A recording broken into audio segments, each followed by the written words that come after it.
আগের পর্বে আপনাদের সঙ্গে কলকাতা থেকে বুদ্ধগয়া ট্রেন জার্নির ভিডিওটা শেয়ার করেছি। আজকে ঘুরে দেখব ফল্গু নদীর তীরে বুদ্ধদেবের স্মৃতি বিজড়িত শহর বুদ্ধগয়া। জানবো বুদ্ধদেবের বোধিলাভের কাহিনী, দেখব ভারতবর্ষের সবচেয়ে বৃহৎ রিক্লাইনিং বুদ্ধা স্ট্যাচু। সেই নিয়ে শুরু হচ্ছে আজকের এই ভিডিও। নমস্কার বন্ধুরা, তোমাদের সকলকে স্বাগত জানাচ্ছি আরও একটা নতুন ভিডিওতে। আজকে আমি আছি বিহারের বুদ্ধগয়ায় এবং বুদ্ধগয়ায় আজকে ঘুরে দেখব বিভিন্ন দর্শনীয় স্থান এবং আরও একটি দর্শনীয় স্থান হচ্ছে এই বিহারের ওয়ার্ল্ড হেরিটেজ সাইট, যেটা হচ্ছে মহাবোধি টেম্পল। এই মহাবোধি টেম্পলও আজকে আমরা ঘুরে দেখব এবং এই মহাবোধি টেম্পলের যে মাহাত্ম্য সেটাও আপনাদের দেখাবো। এবং এই মহাবোধি টেম্পলের ভিতরেও কিন্তু আরও একটি দর্শনীয় জিনিস আছে, সেই গাছ, যে গাছের নিচে কিন্তু বসে ভগবান বুদ্ধ জ্ঞান অর্জন করেছিলেন। তো চলুন তাহলে ভিডিওটি শুরু করা যাক।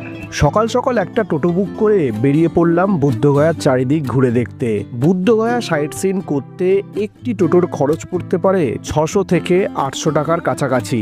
বুদ্ধা ইন্টারন্যাশনাল ওয়েলফেয়ার মিশন কর্তৃক 2023 সালে এই বিশাল আকার স্ট্যাচুটি তৈরি করা হয়। ভগবান বুদ্ধের মূর্তিটি রয়েছে মহাপরিনির্বাণ মুদ্রায়, যা কিনা ভারতবর্ষের মধ্যে সর্বোচ্চ বুদ্ধার রিক্লাইনিং স্ট্যাচু। ফাইবার গ্লাসের এই মূর্তিটি তৈরি করেছেন আমাদের কলকাতার ভাস্কর্য শিল্পী মিন্টু পাল। যে সামনে দেখতে পাচ্ছেন এটাই হচ্ছে সেই রিক্লাইনিং বুদ্ধা স্ট্যাচু। ইন্ডিয়ার মধ্যে বুদ্ধার লার্জেস্ট রিক্লাইনিং স্ট্যাচু হচ্ছে এই স্ট্যাচুটা, যেটা ইনস্টল করা আছে বিহারের বুদ্ধগয়াতে। মানে এটা কিন্তু এক আশ্চর্য, মানে এখানে না এলে কিন্তু বুঝতেই পারবেন না এই স্ট্যাচুটা কতটা বড়। মানে বিশাল আকার স্ট্যাচু, 30 ফিট উঁচু এবং 100 ফিট চওড়া এই পুরো স্ট্যাচুটা। বুদ্ধা ইন্টারন্যাশনাল ওয়েলফেয়ার মিশন এই স্ট্যাচুটা এখানে কনস্ট্রাকশন করেছে, মানে জাস্ট অসাধারণ। ভগবান বুদ্ধ যখন জন্মগ্রহণ করেছিলেন তখন তার পায়ের নিচে এই সমস্ত চিহ্নগুলি ছিল, যার থেকেই বোঝা গেছিল যে তিনি বুদ্ধ হতে চলেছেন। এখন এখানে কিন্তু আপনারা ফটো তুলতে পারবেন, বিভিন্ন রেটের কিন্তু ফটো আছে। এই যে বড় ফটোটা দেখতে পাচ্ছেন এটা হচ্ছে 200 টাকা, এইটা হচ্ছে 50 টাকা, আর এইটা হচ্ছে 100 টাকা। তো এনারাই কিন্তু এখান থেকে ছবি তুলে দেবেন, ছবি তোলার ব্যবস্থা আছে। অবশ্যই বুদ্ধগয়া এলে ভিজিট করবেন এই রিক্লাইনিং স্ট্যাচুটা, যেটা সব থেকে বড় ইন্ডিয়ার। এবার আমাদের গন্তব্য মহাবোধি টেম্পল।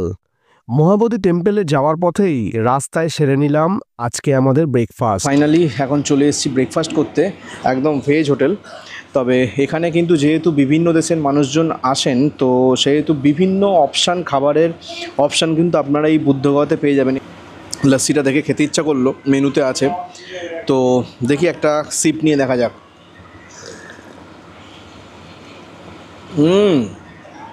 বেশ থিক এবং টেস্টটাও কিন্তু বেশ সুন্দর, বেশ ভালো, রেকমেন্ডেড থাকলো।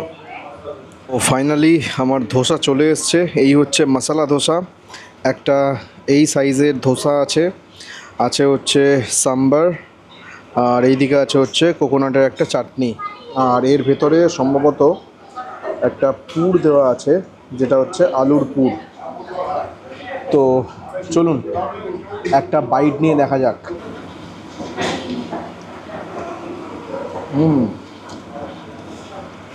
ভাবছি সন্ধ্যাবেলায় বিহারে এসছি আর লিট্টি চোখা খাবো না, এটা তো হতে পারে না।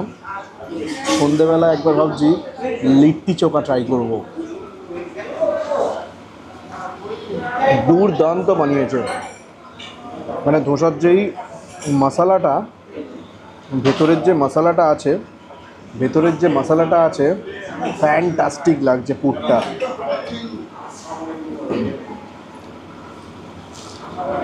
ব্রেকফাস্ট পর্ব সেরে চলে গেলাম মহাবোধি টেম্পল দর্শন করতে। মোবাইল জমা করার কাউন্টার আর হচ্ছে এই ক্যামেরার টিকিট। আপনাদের যদি কোনো ক্যামেরা থাকে সেই ক্যামেরার জন্য 100 টাকা করে টিকিট, যে কোনো ক্যামেরা। আপনার হ্যান্ড ভিডিওর জন্য 300 টাকা, আর ওই বড় ক্যামেরার জন্য হচ্ছে 500 টাকা, আর এই সমস্ত ক্যামেরার জন্য হচ্ছে 100 টাকা করে টিকিট। এখানে আপনারা বিভিন্ন কাউন্টার আছে, বিভিন্ন কাউন্টারে কিন্তু আপনারা জুতো থেকে শুরু করে সমস্ত কিছু জমা করতে পারেন। একদম এই সামনেই আছে মহাবোধি টেম্পল, যেটা হচ্ছে ওয়ার্ল্ড হেরিটেজ সাইট, সেটাই আমরা এখন ঘুরে দেখব। বৌদ্ধ ধর্মের যে 4টি পবিত্র জায়গা আছে তার মধ্যে কিন্তু অন্যতম হচ্ছে এই বুদ্ধগয়া। তো এখানে 2টো সিকিউরিটি চেক আছে, 2টো সিকিউরিটি চেকের পরে তারপরে কথা হচ্ছে। মন্দিরের বাইরে থেকে কিন্তু গাইডও পেয়ে যাবেন, একদম বিহার ট্যুরিজমের একদম সরকারি গাইড। ইন্ডিয়া ট্যুরিজমেরও আছে এবং আপনার বিহার ট্যুরিজমেও আছে। তো আমার সঙ্গে যিনি আজকে আছেন, শ্যামবাবু নমস্তে। তো শ্যামবাবুর সাথে আজকে আমরা ঘুরে দেখব মহাবোধি টেম্পল এবং উনি আজকে আমাদের সমস্ত কিছু ব্রিফ করে দেবেন। তো আপনারা কিন্তু নিজেরাও ঘুরতে পারেন। গাইড নিলে সুবিধা কি হয় যে বিভিন্ন অনেক কিছু জানার আছে, অনেক কিছু দেখার আছে, সেই সম্পর্কে ইতিহাসগুলো যদি আপনারা না জানেন, শুধু দেখেই চলে যান, তাহলে কিন্তু মানে ব্যাপারটা বুঝতে পারবেন না, ভালো লাগবে না। তো সেই জন্য আর কি গাইড নিলাম, আমিও জানবো, আমিও দেখব, ঘুরে দেখব এবং আপনাদেরও জানাবো। আর এখন চলে এসেছি আমাদের আজকের সেকেন্ড যে চেক পয়েন্ট, সেই চেক পয়েন্টে দুবার ধরে চেক হবে।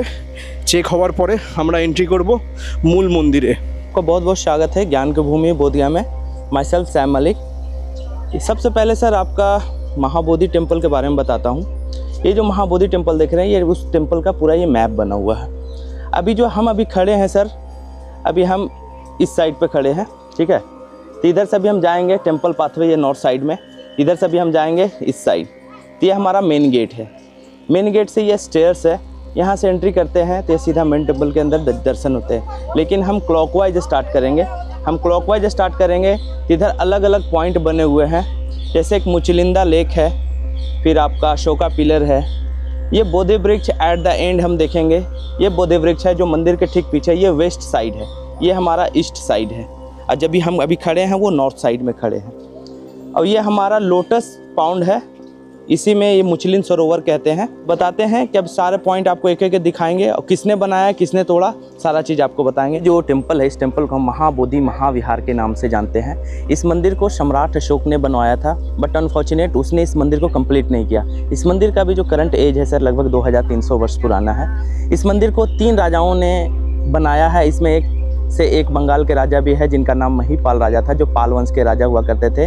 देवपाल महिपाल भाई हुआ करते थे।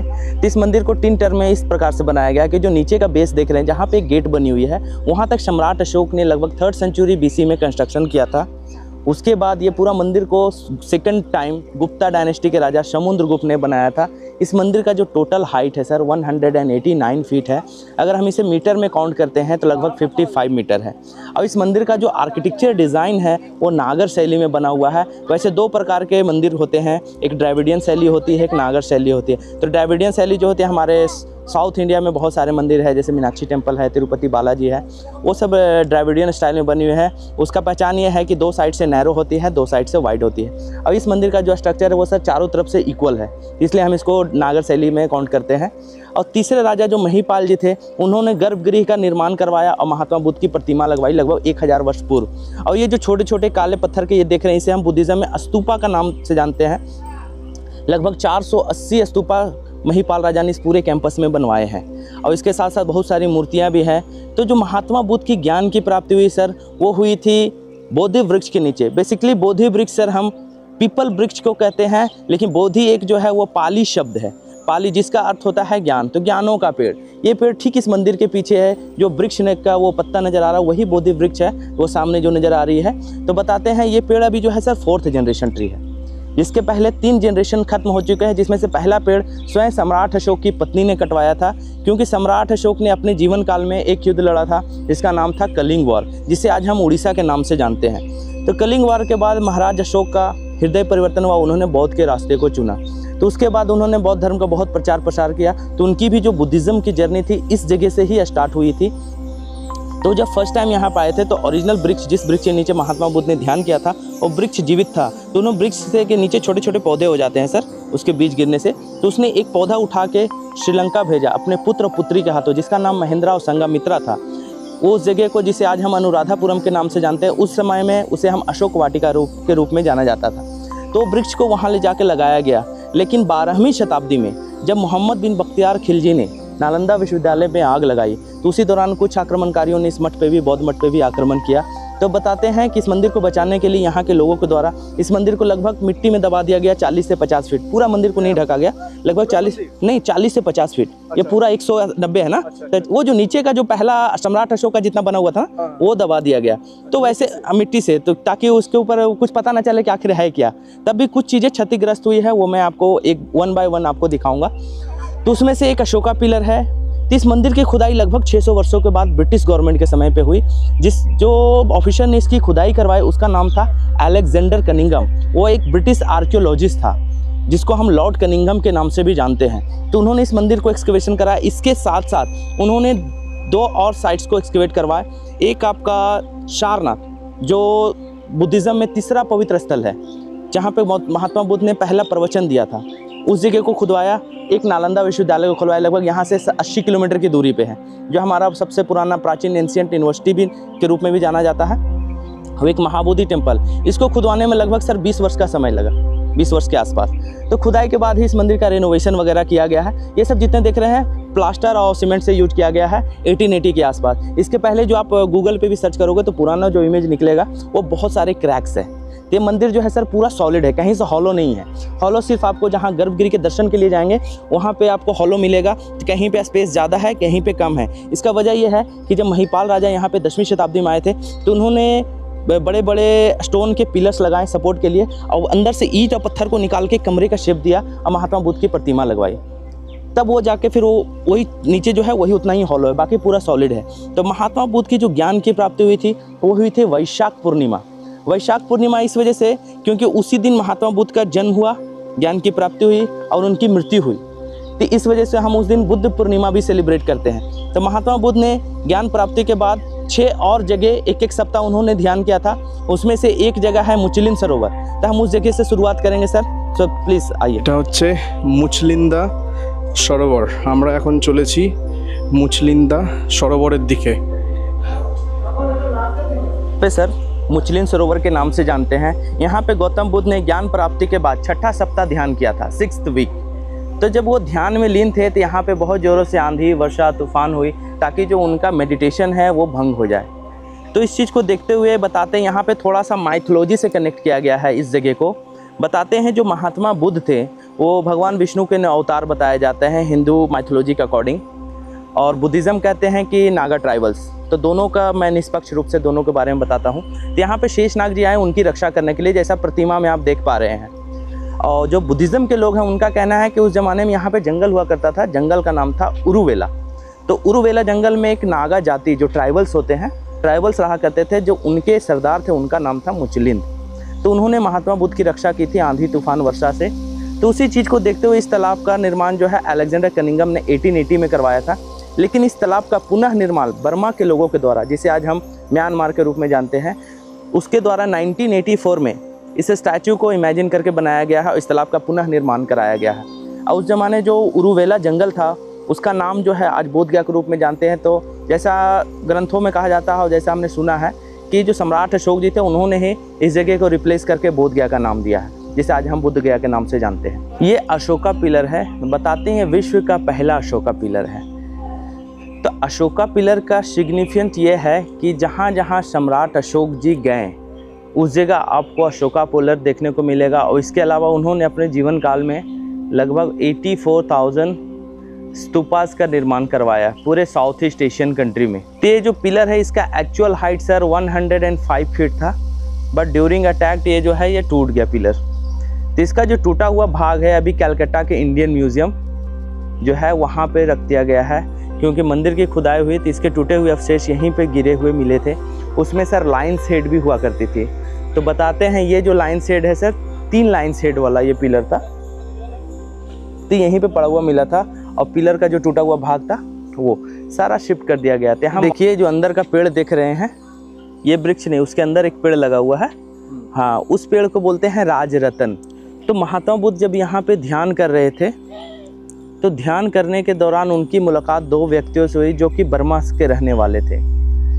तो बताते हैं वो व्यक्ति इस जंगल से गुजर रहे थे तो उन्होंने किसी महात्मा पुरुष को पेड़ के नीचे ध्यान करते हुए देखा।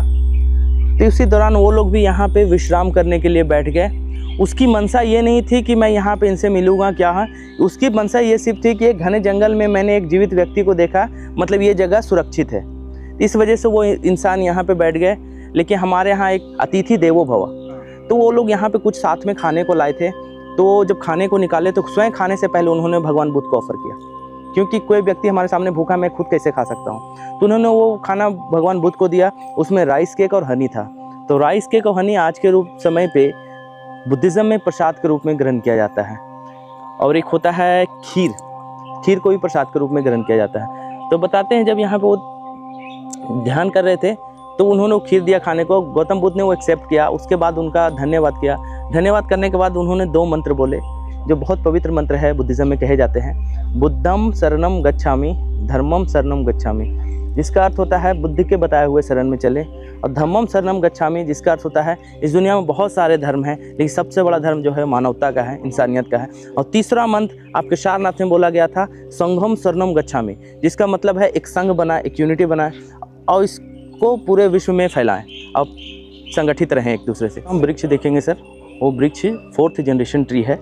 तो बताते हैं जो पहला वृक्ष था सम्राट अशोक ने भिजवाया था उसका सैंपल श्रीलंका, तो इसे 1880 में ला के लगाया गया है। लेकिन बताते हैं जो पहला वृक्ष था सम्राट अशोक की पत्नी ने ही कटवा दिया था, क्योंकि वो सन्यासियों वाली लाइफ जी रहे थे। तो यही बात उनकी पत्नी को पसंद नहीं आई, तो उसकी पत्नी जो उसने ये कटवाया था वो तीसरी पत्नी थी जिसका नाम था त्रिशरक्षा, जो कि वो खुद श्रीलंका की रहने वाली थी। तो उन्होंने सैनिकों को आदेश देकर पहला वृक्ष कटवा दिया।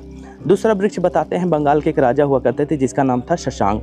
शशांक ने कटवाया क्योंकि वो एक एंटी बुद्धिज़्म राजा थे, वो बुद्धिज़्म को पसंद नहीं किया करते थे। और तीसरा पेड़ जो है वो नेचर डिजास्टर में गिर गया, आंधी तूफान वर्षा में। उसके बाद ये 600 वर्षों तक ये मंदिर में दबा रहा, ये मंदिर तो मिट्टी में दबा रहा। उसके बाद किसी ने इसकी देखभाल नहीं की। तो जब 1880 में इसकी खुदाई कंप्लीट हुई तो अलेक्जेंडर गनिंघम को पता चला रिसर्च के अकॉर्डिंग कि एक वृक्ष जो है उसका सैंपल आपका श्रीलंका भी गया था। तो फिर वहाँ से वो वापस ला के लगाया गया। तब इंडिया में 3 बौद्ध वृक्ष है सर, जिसमें से सबसे पुराना ये है। इस वृक्ष अभी लगभग 145 साल पुराना है।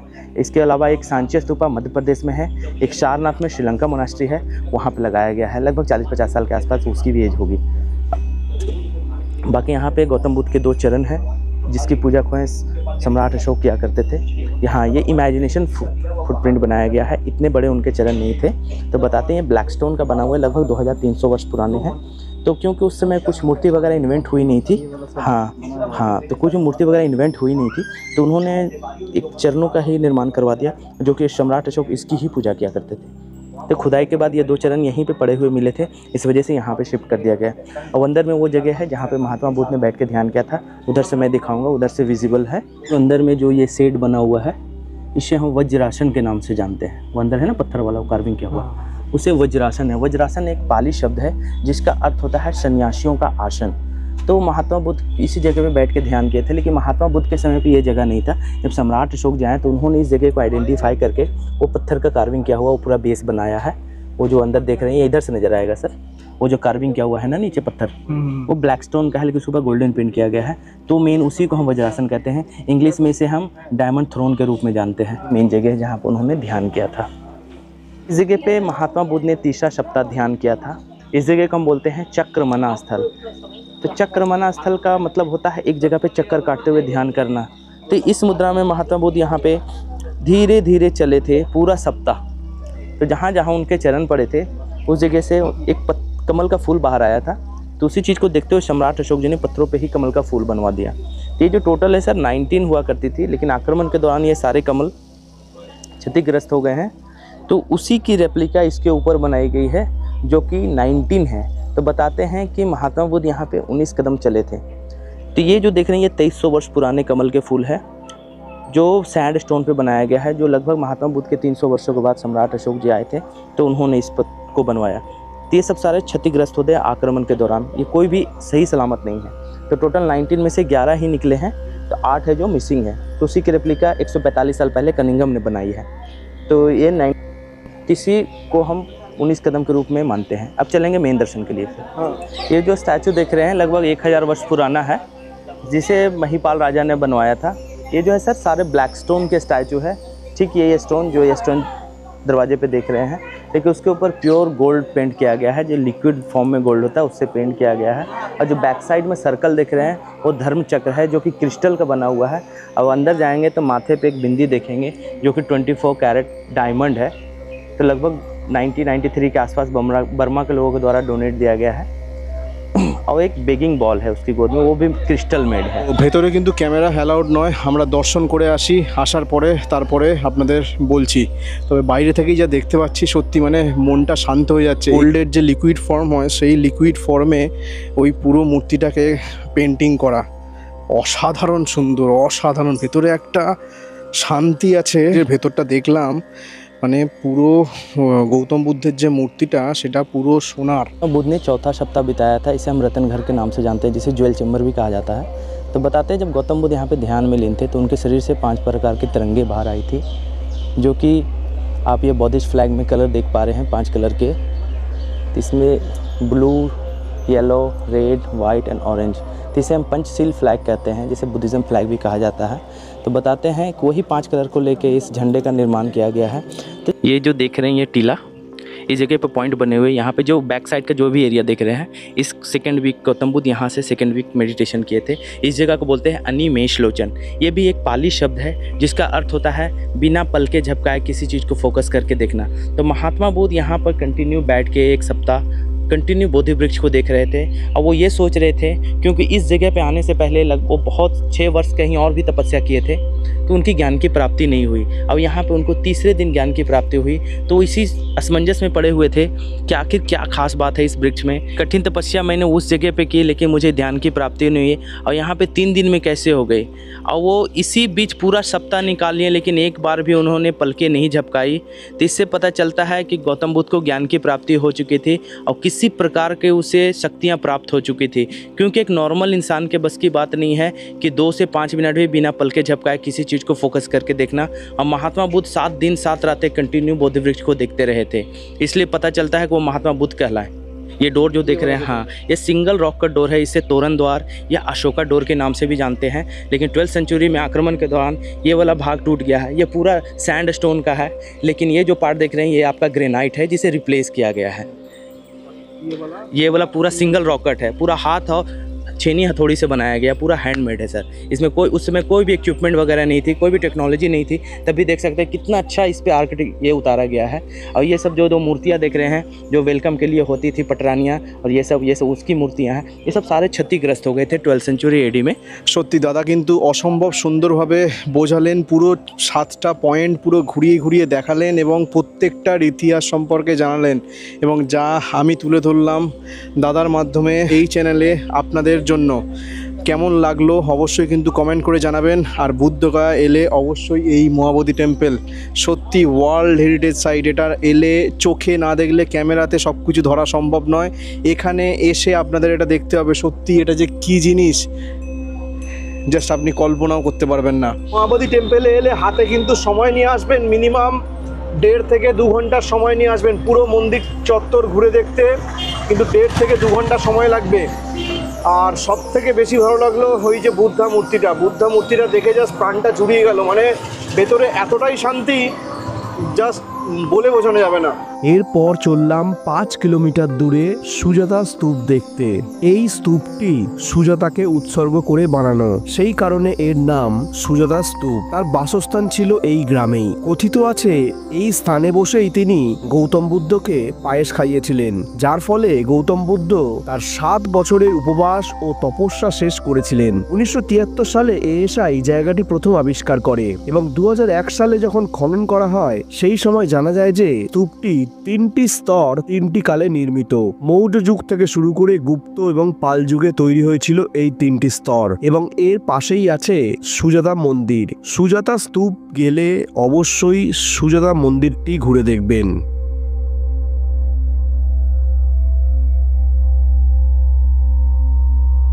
যে ওই সুজাতা স্তূপা আছে সেই সুজাতা স্তূপা থেকে এটা কিছুটা দূরত্বে এই সুজাতা টেম্পল।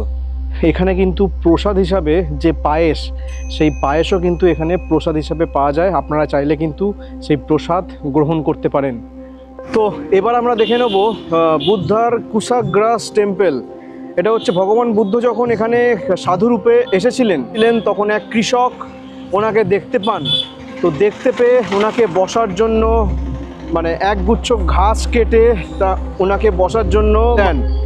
তো সেই জন্য এই টেম্পলের নাম হচ্ছে কুশাগ্রাস টেম্পল। আমরা এখন এসে পৌঁছালাম থাই টেম্পলে। এই টেম্পলটা 1976 সালে থাই গভর্নমেন্টের সহায়তায় কিন্তু এই মন্দির এখানে তৈরি করা হয়। তবে এই মন্দির এখন রেনোভেশনের কাজ চলছে। তো ভেতর থেকে ভেতরের পুরো আর্কিটেকচারটা মানে পুরো থাইল্যান্ডের মন্দির যেরকম হয় পুরো সেই রকমভাবেই বানানো। চলুন ভিতর থেকে কীরকম লাগে একবার আপনাদের ঘুরিয়ে দেখাই।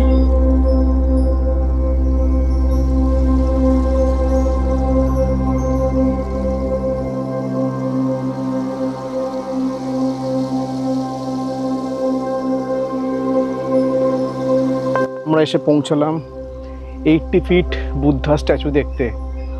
অফ কি লাগছে মাইরি, জাস্ট অসাধারণ লাগছে, একবার দেখুন জাস্ট।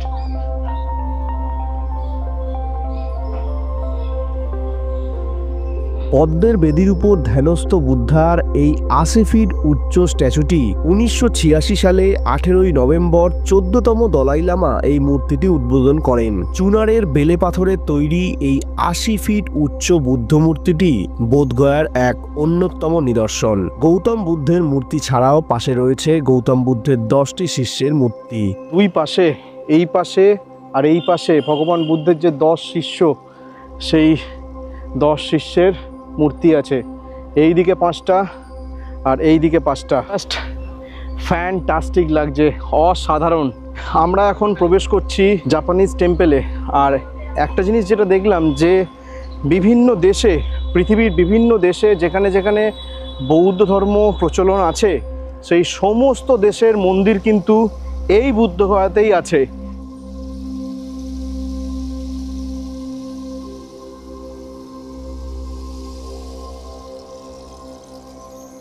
আমরা এখন এসে পৌঁছলাম, ঠিক এই হচ্ছে জাপানিজ টেম্পল, ঠিক তার পাশেই হচ্ছে কারমাপা টেম্পল।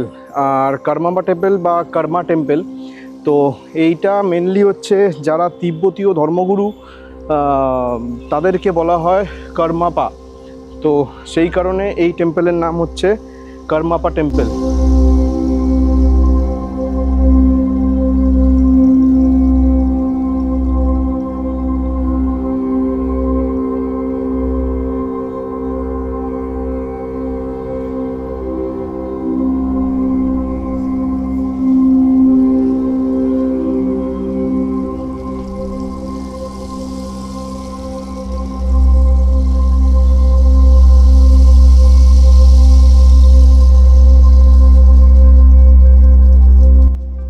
একটা জিনিস মাথায় রাখবেন, এখানে কিন্তু প্রত্যেকটা মন্দিরে কিন্তু জুতো খুলে উঠতে হবে। অতএব বুট জাতীয় কিছু জুতো কিন্তু পরে আসবেন না, নয় চটি জাতীয় আর নয় ক্রক্স জাতীয় কিছু এরকম জুতো পরে আসবেন, কারণ প্রত্যেকটা টেম্পেলেই কিন্তু জুতো খুলে উঠতে হবে। আর এখানের বেশিরভাগ টেম্পেলের যে ওপেনিং টাইম সেটা হচ্ছে সকাল 7টা থেকে 12টা পর্যন্ত, আর তারপরে আবার খুলবে হচ্ছে দুপুর 2টো থেকে 6টা পর্যন্ত। খুব কম এমন টেম্পল আছে যেগুলো হচ্ছে 9টা পর্যন্ত খোলা থাকে। আমার পিছনে যে বুদ্ধের মূর্তিটি দেখতে পাচ্ছেন এটিই হচ্ছে থাইল্যান্ডের মেটা বুদ্ধা টেম্পল।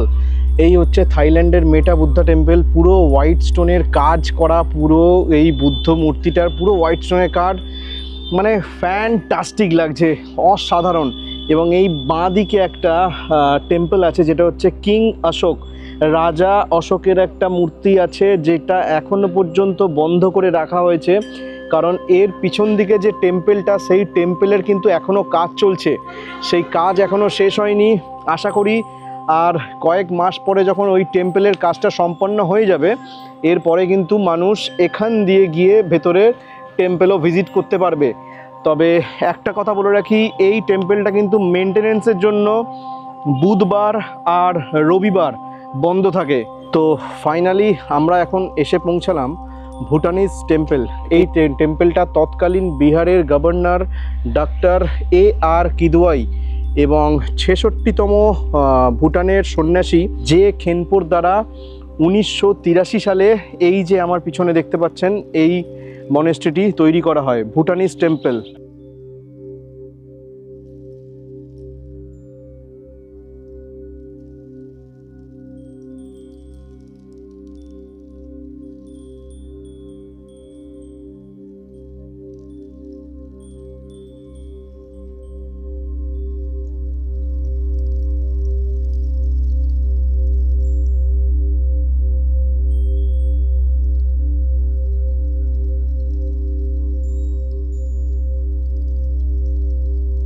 অনেক ঘোরাঘুরি তো হলো, এবার চলে এসেছি হচ্ছে একটু পেট পুজো করতে। এখানের বিখ্যাত একটা রেস্টুরেন্ট হচ্ছে সিয়াম থাই রেস্টুরেন্ট। সিয়াম থাই রেস্টুরেন্ট বহু রেটিংস, খুব ভালো ভালো রিভিউ পেয়েছি, সেই জন্যই এখানে আসা।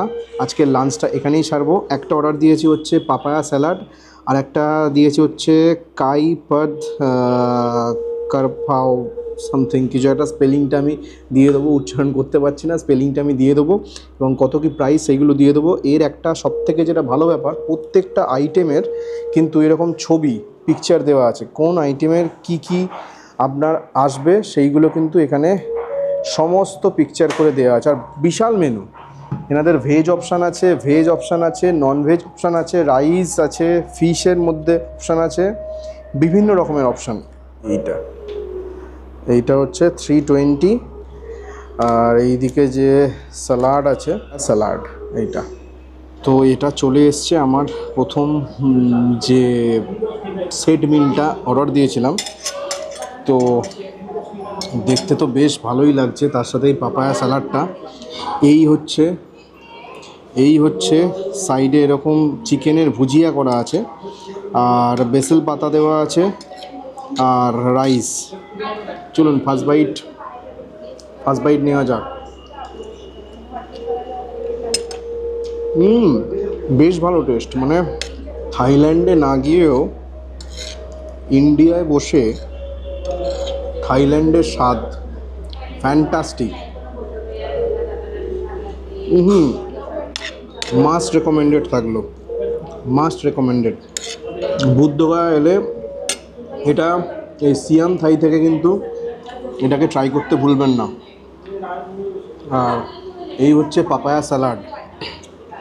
তো পাপায়া স্যালাডটা, এখানে পাপায়া আছে, আপনার এরকম বিনস দেওয়া আছে, বাদাম আছে, আপনার হচ্ছে এই টমেটো দেওয়া আছে। তো দেখে তো মনে হচ্ছে এইটা বেশ ভালো ঝাল হবে।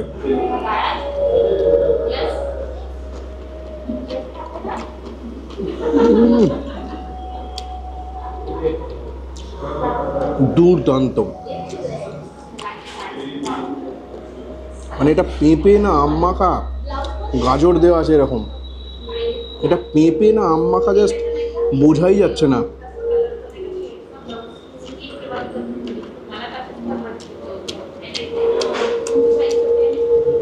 এটা টক টক, ঝাল ঝাল, হালকা হালকা, অসাধারণ লাগছে এটা। মানে যদি আরও কয়েকজন আমাদের টিম থাকতো, এটা আর একটা অর্ডার দিতাম, বাট একার পক্ষে এটা যথেষ্ট, এত মনে হয় খাওয়াও যাবে না। এই দুটো মাস্ট রেকমেন্ডেড। এনাদের কিন্তু ইন্ডিয়ান আছে, চাইনিজ আছে, থাই আছে, বিভিন্ন রকমের খাবারের কিন্তু অপশান আপনারা এখানে পেয়ে যাবেন সিয়াম থাইতে। তবে আমি আসার আগে কিছু রেস্টুরেন্ট সার্চ করে এসেছিলাম, তার মধ্যে কিন্তু অন্যতম এই বুদ্ধগয়াতে এই সিয়াম থাই। তবে যে দুটো ডিশ আজকে খাচ্ছি, এটা কিন্তু মাস্ট রেকমেন্ডেড আইটেম থাকবে, মাস্ট রেকমেন্ডেড। আপনারা চাইলে এখানে ইন্ডিয়ান ডিশও খেতে পারেন, ইন্ডিয়ান অপশানও আছে। তো আজকে সারাদিন এই শঙ্কর দাদার সাথে ঘুরলাম প্রত্যেক কটা জায়গা, এবং অনেক নতুন নতুন জায়গা কিন্তু বুদ্ধগয়ায় ঘুরিয়ে দেখিয়েছেন এই শঙ্কর দা। ওনার যোগাযোগ আমি পেয়েছিলাম একটা ভিডিও থ্রুতেই, তো সেই কারণে ফোন করে যোগাযোগ করি, এবং সমস্ত জায়গায় যেখান থেকে শুরু করে আমার ব্যাগ ট্যাগ যেখানে ছিল সব জায়গায় এনার কাছেই আমি ব্যাগ ট্যাগ রেখে নিশ্চিন্তে সমস্ত জায়গায় ঘুরেছি। আর নাম্বারটা আমি ডেসক্রিপশান বক্সে অথবা আই বাটনে দিয়ে রাখবো, আপনারা চাইলে কিন্তু ওনার সাথে যোগাযোগ করতে পারেন, উনি আপনাদের খুব ভালো করে বুদ্ধগয়া ঘুরিয়ে দেখাবেন। তো এছাড়াও কিন্তু ওই শঙ্করদা ছাড়াও আরও এই যে সকালবেলা আলাপ করেছিলাম সন্তোষ ভাই, এই সন্তোষ ভাইয়েরও কিন্তু নিজের ভাইয়ের টোটো আছে, তো চাইলে আপনারা ওর সাথেও ঘুরে দেখতে পারেন। তো আজকে আমার শঙ্কর ভাই এর যেটা 1000 টাকার মতো নিয়েছে, বাট সন্তোষ ভাইকে জিজ্ঞেস করাতে বললো যে ওটা 600 থেকে 800-র মধ্যে হয়ে যেত, বাট যেহেতু আমি আগে থাকতে বুকিং করে রেখেছিলাম, তো কথার খেলাফি যাতে না হয় সেই জন্য আমি আর চেঞ্জ করিনি। Mobile number 75 61 90 89 42। তো এই হচ্ছে ওনার ভাইয়ের মোবাইল নাম্বার এবং সন্তোষ ভাইয়ের নাম্বারটা দেওয়া থাকবে। আপনারা চাইলে যদি কোনো গাড়ির ব্যবস্থা করতে চান, যেমন কালকে আমি নালন্দা যাব, তো সেই জন্য গাড়ির ব্যবস্থা উনিই করে দিয়েছেন। কালকে আমি এখান থেকে 6টার সময় বেরোবো, 6টার সময় বেরিয়ে নালন্দা ঘুরে আবার গয়ায় ড্রপ করে দেবে আমাকে গাড়ি। সেই ভিডিও নিয়ে ফিরছি পরের পর্বে। এবং বাড়ির জন্য একটা কিন্তু হট টপিক, যেটা হচ্ছে একদম নতুন চালু হয়েছে গয়া হাওড়া বন্দে ভারত, সেই বন্দে ভারতের জার্নিও কিন্তু থাকবে এই সিরিজের মধ্যে। তো সঙ্গে থাকুন, দেখতে থাকুন। দ্য জার্নি বিগিনস, যাত্রা চলবে। আর এই যে সমস্ত লাইন চলেছে সব ছট পূজার জন্য এখন নদীতে যাচ্ছে, এখন নদীতে পুজো হবে।